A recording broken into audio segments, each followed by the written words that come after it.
Well, I think what we're witnessing, Alex, is the end of the American empire.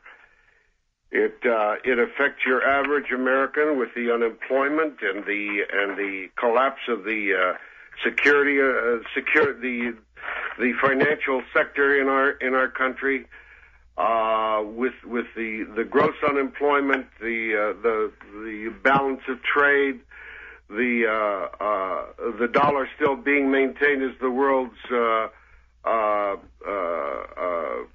currency, but it's a lie while it's being maintained. I think that the American people in general are in a state of shock and awe, not knowing where to turn, how to develop resources to combat this. They've lost the ability to organize and to march and to demonstrate and to protest, because they are in many ways scattershot thinking. Some will be fascist, some will be communists, and finding unity in the people is probably one of the most difficult objects to pursue right now, because of all the creature comforts Americans have enjoyed up until this point. I guess when we suffer enough, maybe out of that will come a leader who will point out the fatal flaws of this structure and set enough people afire to try to correct it. We'll never have a perfection. No country can possibly expect perfection because it's dependent upon man. But this is the opposite of perfection. I know. It is chaos.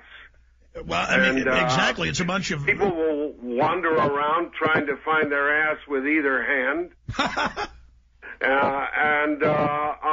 Until finally inspiration, if we're lucky, settles upon us so that we can find some unity, some concerted thinking, some concerted action.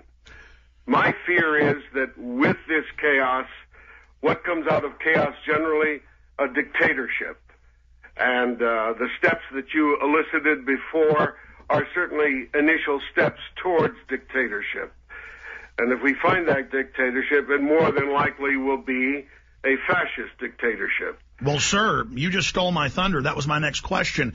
Generally, when an empire implodes, the paramilitary criminal forces that enforced its empire implode back like a dwarf sun back to the original nation, and then engage in predatory activity at a higher level against their domestic population. And that's what I see. Obama as a puppet, a marionette, just like Bush was to the military-industrial complex.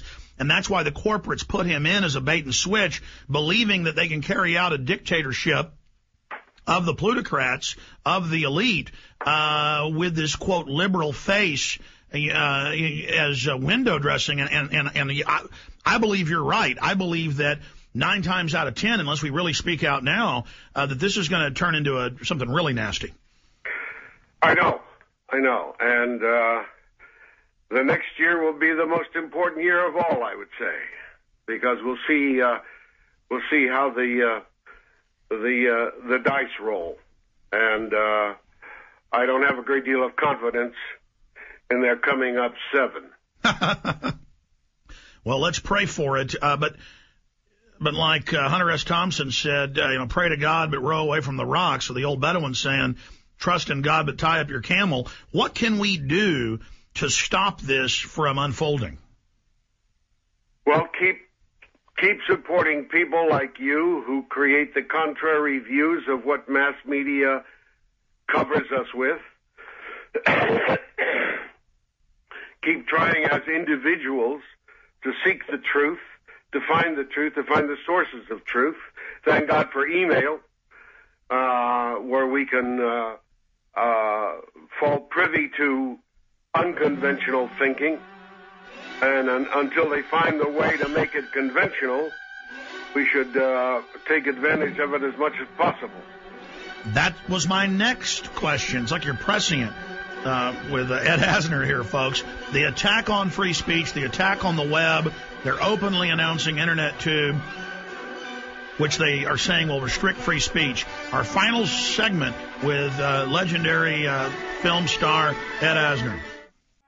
All right, folks, we are back live and going straight back to our guest, Ed Asner, who I appreciate coming on the show, and I wish him a great new year coming up, 2009. Ed, you brought up the Internet and their attempt to restrict it. As you know, I'm sure they want Internet too, where the Internet is given to private corporations, and then the old Internet is allowed to basically be phased out. They're then going to have a government rating system over all the websites. That's the end of it right there. They're going to tax and regulate it. How important is it to keep the Internet free? It's the first bastion of freedom of speech at this point in time. And if the people allow it to be taken from them, then we can look upon Congress as a bunch of Roman senators, and Julius Caesar is at their head. But Julius Caesar was really running something. I mean, do you think Obama's a puppet? Because, I mean, certainly they're bringing their legions into Rome. They've crossed the Rubicon. You know, they're physically deploying troops in the U.S., but it just looks like Obama is literally just some little puppet. Well, at this point in time, after what you've told me today, I will tend to agree with you. But at the same time, the man hasn't even taken office yet. So I'm waiting to see what the first bill of fare will have to offer. Well, I think he's going to get... Afghanistan is my biggest problem. And if he sucks himself into Afghanistan, as he says, then I think we're beyond hope. Well, I'm sure you know, they just announced last week they are sending an additional 30,000 troops. That's doubling the number. Yeah. While our European allies are doing everything possible to expedite their departure. Well, why would we want to be in Afghanistan? I mean, what is the point? I suppose to prove to the Islamic world that we are still number one. I mean, if you're going to prove it anywhere, it's not going to be in Israel or the West Bank. It's going to be in Afghanistan. And, of course, with our bombing attacks, both on the Pakistani border and in Afghanistan itself, innocents are killed constantly while they're doing that. And that merely increases geometrically the number of potential Talibanis. Well, that's it. I had General Hamid Gul, the former head of the forces against the Russians with the CIA, and he said that the CIA knows that when they bomb every week weddings on purpose, that's the biggest insult, that's meant to stir the jihadis up. Well, then I guess when what is the old expression? Let everybody kill everybody, and the last man alive is king. Exactly, ruling from a dung heap, man. So where do you see this going? I mean, Obama he's keeping Gates on. I mean, what does that say right there? I don't get. You know, you're going to get a military man in. He's not going to be a Jehovah's Witness preacher. So that I expect of a military man, at least his hands aren't as dirty as the previous Secretary of Defense. I agree with you there. Oh, Rumsfeld was so evil, is so evil. You know, in closing, Ed Asner, I want to get you back up in the sometime in the new year for a full hour so we can take calls. I grew up, being such a big fan of you, and I was watching old Mary Tyler Moore videos online the other day because you can now get them off iTunes.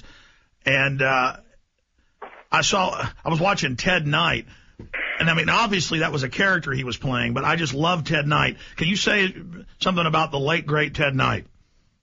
Well, the delight in working with Ted Knight was seeing how he differed from Ted Baxter. and he created that role, believe me. He was the embodiment of that role. And the best story I can tell you is that in the second year or so, he came into one of our producers, Alan Burns, and he was griping and groaning, and he said he just didn't want to keep on doing it because he couldn't stand the thought of people thinking that he was as dumb and as vain and egotistical as Ted Baxter.